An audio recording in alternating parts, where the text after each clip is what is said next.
You have 24 hours to pay $48,000. Or you need to vacate. My sister slid the invoice across the counter before I even took off my funeral dress. It wasn't a condolence card. It was a bill for retroactive rent covering the 5 years I spent nursing our dying father while she was busy building her career. I'm listing the property on Monday, Haley said, checking her diamond watch without a shred of emotion. She was charging me for the privilege of watching him die, so she didn't have to. Before I tell you exactly what I dug out of her trash can that ended her career, drop a comment and let me know where you're listening from and what time it is for you right now. I want to see how far this story travels. I didn't scream. I didn't beg. I turned my back on my sister, walked into my father's study, and locked the heavy oak door. The sound of the deadbolt sliding home was the only answer she was going to get. Haley thought she was dealing with a grieving daughter who had spent the last few years measuring out morphine doses and changing bed sheets. She saw a pushover. She forgot that before I was a caretaker, I was Selena, a 29-year-old senior forensic auditor. I spent my 20s tracking hidden assets for divorce lawyers and the federal government. Haley might know how to run a beauty empire into the ground, but I know how to follow the money. I sat at my father's mahogany desk and opened my laptop. My hands weren't shaking anymore. They were steady, moving with the muscle memory of 1,000 audits. I navigated to the family trust portal. I typed in the password my father had whispered to me 3 months ago, back when he could still speak clearly. Access denied. Of course. Haley wasn't stupid. She had called the bank and reset the credentials the moment the coroner's van pulled away. She thought that was checkmate.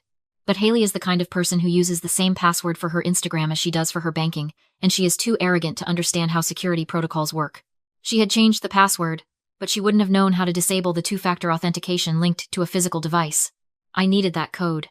I needed the one device my father always kept near him. I stood up and scanned the room, but the desk was bare. Then I remembered the noise in the hallway earlier, the sound of her tossing junk into a pile for the estate sale. I unlocked the door and slipped into the corridor. It looked like a landfill. My father's clothes, his books, his life, all heaped in garbage bags. I dug through the pile, ignoring the tightness in my chest as I shoved aside his favorite cardigan. Then I found it.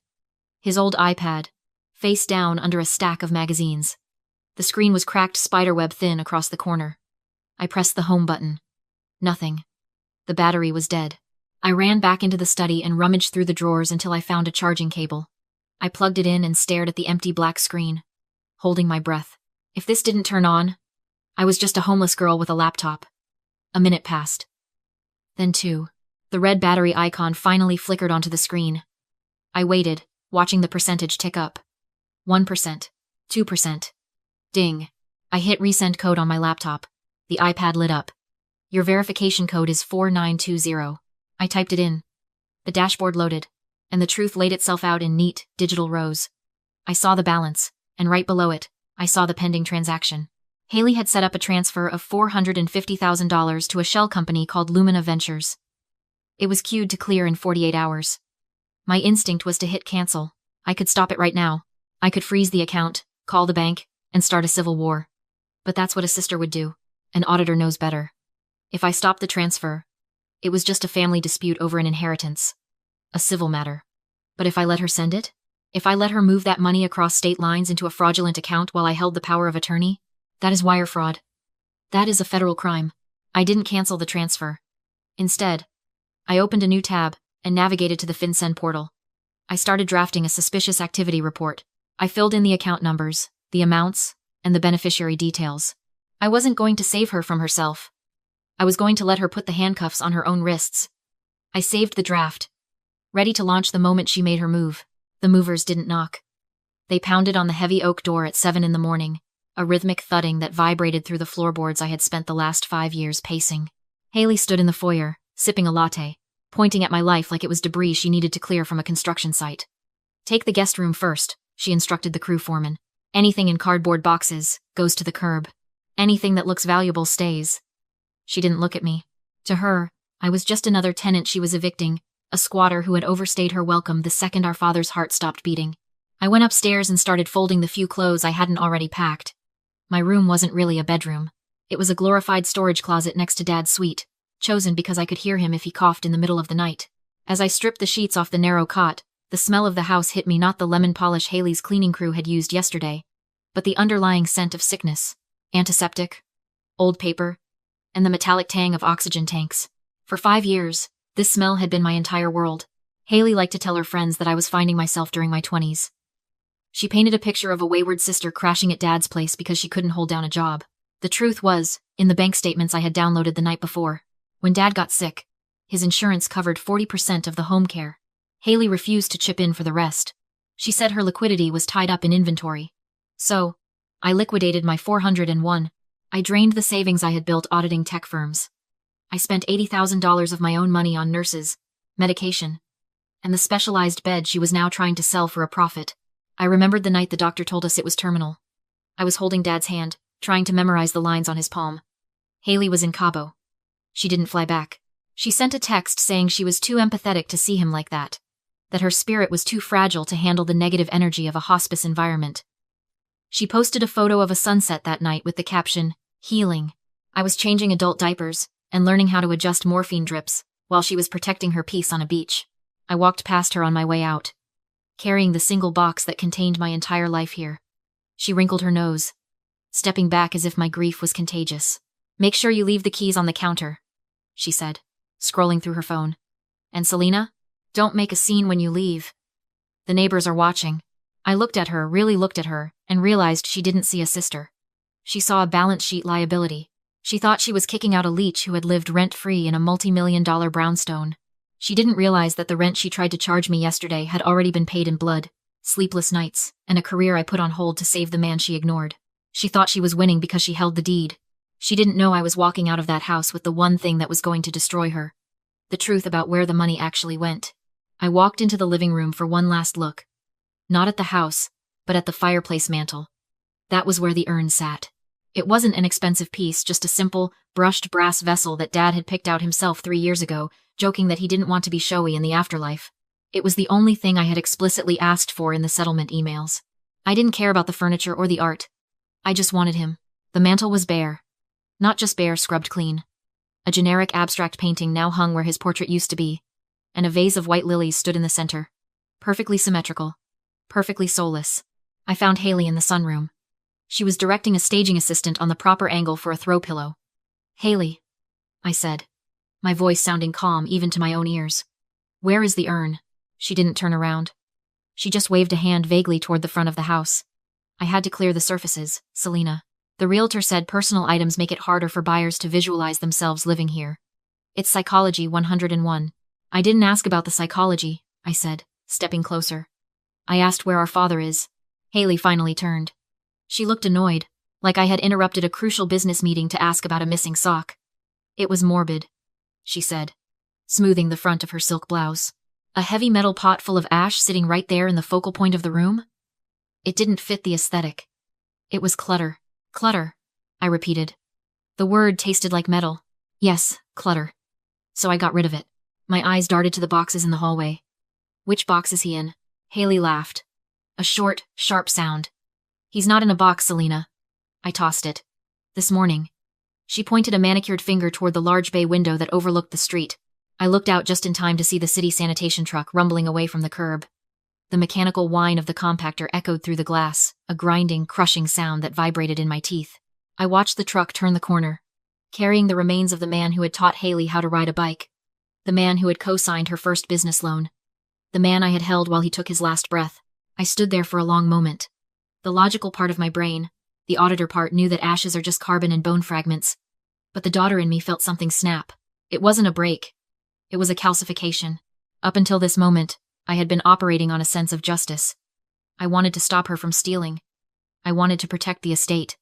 But as I watched that truck disappear, the goalposts shifted. This wasn't a legal dispute anymore. It wasn't a civil disagreement over assets. This was a war for dignity. Haley was already turning back to the staging assistant. "Let's try the blue vase instead," she said. "The white is washing out the room." She thought she had won. She thought that by throwing away his ashes, she had erased him.